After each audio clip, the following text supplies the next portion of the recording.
নির্বাচন কমিশনের এই গাজীপুর ৬ নম্বর আসনের এই সিদ্ধান্ত দেওয়ার জন্য আমরা এটাকে অভিনন্দন জানাই এবং আল্লাহর শুকরিয়া আদায় করছি। আলহামদুলিল্লাহ। জনসংখ্যার বিবেচনায় এই আসন বৃদ্ধি পূর্বেই হওয়া উচিত ছিল। এটা বিলম্ব হলেও আমরা এটাকে স্বাগত এবং অভিনন্দন জানাচ্ছি।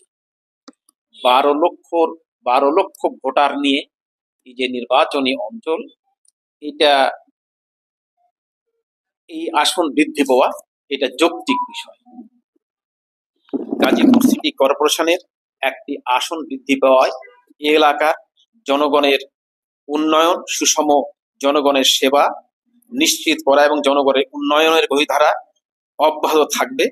এই কার্যকর ভূমিকা রাখবেন নতুন এই আসনের সংসদ সদস্যবৃন্দ, এটাই আমরা প্রত্যাশা রাখি। সর্বোপরি গাজীপুর বাংলাদেশের এক গুরুত্বপূর্ণ সর্ববৃহৎ সিটি কর্পোরেশন, সুতরাং এই সিটি কর্পোরেশনের উপরে জনগণের যে আশা, সংসদীয় আসনের আগামী দিনে যারা নির্বাচিত হবেন তারা ভূমিকা রাখবেন।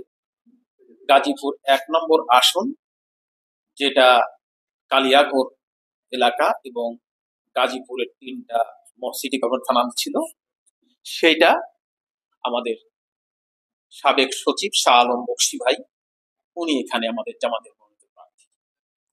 গাজীপুরের ২ আসন সিটি কর্পোরেশনের গাজীপুর সদর এলাকা নিয়ে, সেটার জন্য আমাদের জামাত মনোনীত প্রার্থী হচ্ছে জামাতের নায়েবে আমির, ছাত্র শিবিরের সাবেক জেলা সভাপতি, বাংলাদেশ শ্রমিক কল্যাণ ফেডারেশনের গাজীপুর মহানগরের সভাপতি জনাব মোহাম্মদ হোসেন। গাজীপুর ৩ আসন, যেটা শ্রীপুর এলাকা নিয়ে, সেই আসনে জামাতের মনোনীত প্রার্থী হচ্ছেন ডক্টর মোহাম্মদ জাহাঙ্গীর আলম, বাংলাদেশ জামাত ইসলামীর গাজীপুর জেলার আমির।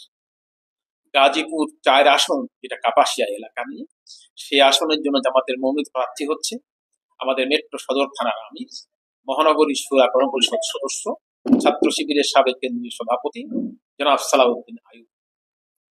গাজীপুরের ৫ নম্বর আসন যেটা আছে, সেটা কালীগঞ্জ এলাকা নিয়ে, বাড়িয়া এবং কুবাইল নিয়ে নির্ধারিত ছিল।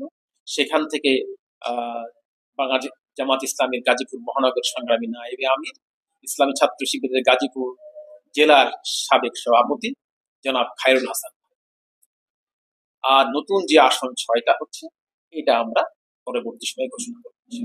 জামাতের নিজস্ব ক্যান্ডিডেট ঘোষণা করার জন্য তার সাংগঠনিক প্রসেস রয়েছে।